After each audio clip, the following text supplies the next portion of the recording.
crazy, which is sad too though, like even the women who would post positive things, they'd get talked about. Like, you mad because you're upset because she's found a way forward.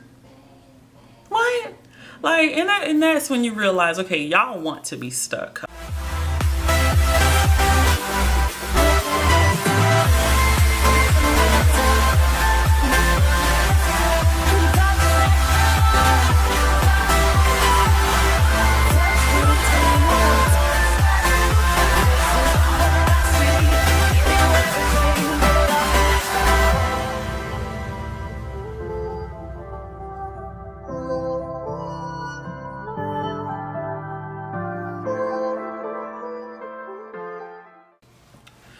Another way I was able to survive my first month was I joined a few Facebook groups. Just because I was still in the process of trying to find a support group that was local, I joined a few Facebook groups. I keep saying that I'm gonna make another video about, Facebook groups and stuff, but I don't know, maybe I'll talk about it right now. I would just be cautious when you are trying to join these groups, because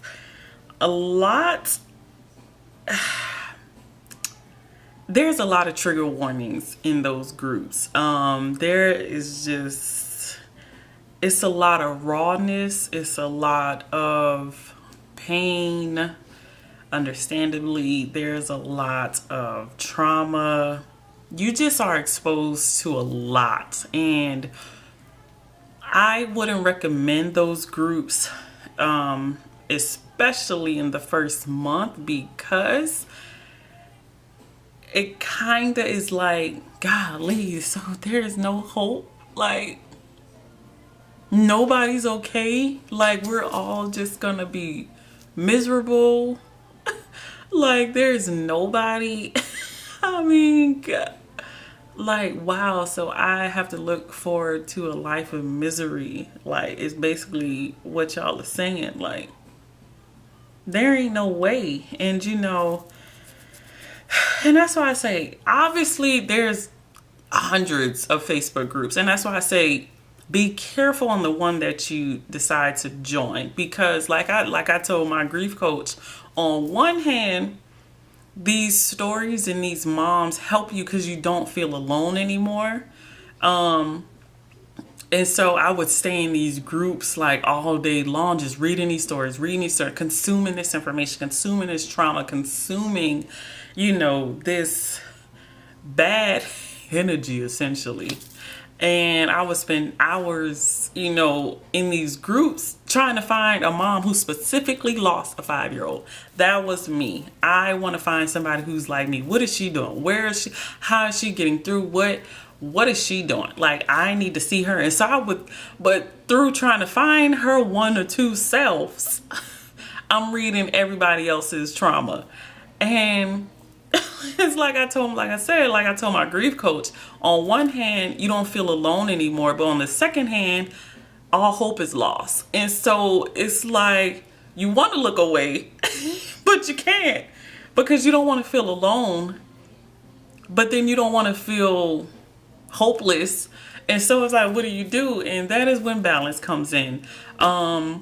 I literally left like 2 or 3 groups because I was like, this is just too much. This is just too much. Like, there is no way. Like, and then as I continued through grief coaching and reading and seeing other mom's stories and listening to podcasts, another way I got through my first month, listening to podcasts and other women talk about hope. And I'm like, okay, so there is hope. Let me get out of these people group. Okay, y'all want to be stuck. And I'm like, even, which is crazy, which is sad too though, like even the women who would post positive things, they'd get talked about. Like, you mad because you're upset because she's found a way forward. What? Like, and that's when you realize, okay, y'all want to be stuck. A lot of you want to be stuck. And I was just determined, obviously not everybody in there, me for one. But you realize you have to consume some of this stuff in small doses, and that again, every Facebook group is just not it, okay? But there's another group that I'm in who I found, her name is Julie Clough. Her story,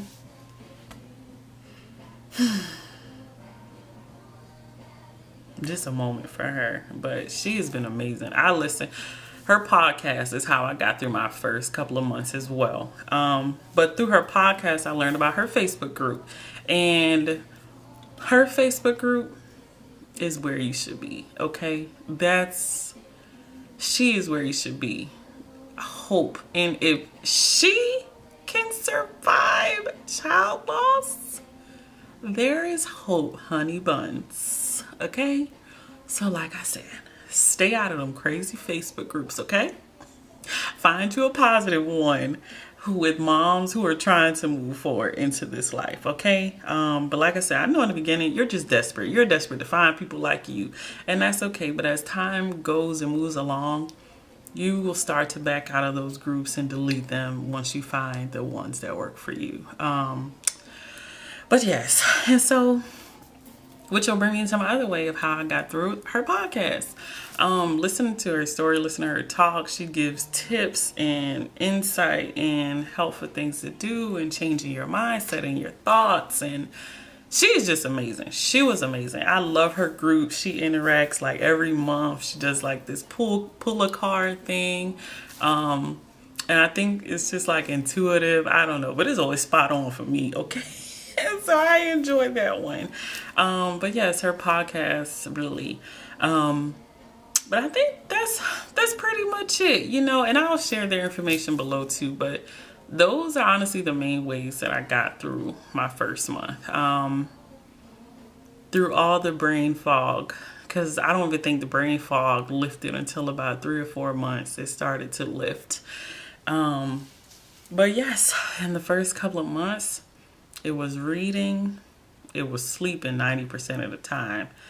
Then after sleeping, it was reading. Then after reading, it was journaling. And then after journaling, it was my grief coach. And then after her, it was podcasts. And like I said, support groups. Which I highly recommend all of them, because in the beginning, you will search, you will look high and low. Somebody got to tell you something. I get it. And as you continue to look, you will find that there is hope, that moms have survived. We're still trying on a daily basis.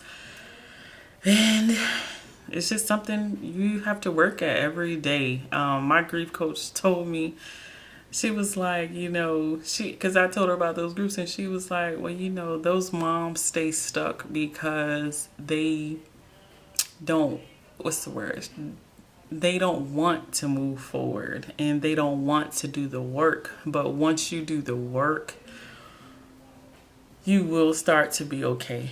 And that is kind of just what I held on to, is just doing the work, because until you're able to deal with your grief, it's just going to always show up nasty. It's going to always show up, you know, I mean, and maybe I'm not even saying that right, but hopefully you get what I'm saying.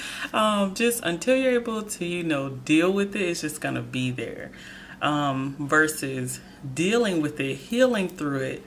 And yes, it's there, but you're not the ruler of my life, you know? So that's what I'm trying to do. That's what I'm here for. But yeah, hopefully you enjoy this video. You were able to get some insight on surviving, you know, the first month. My prayers are with you.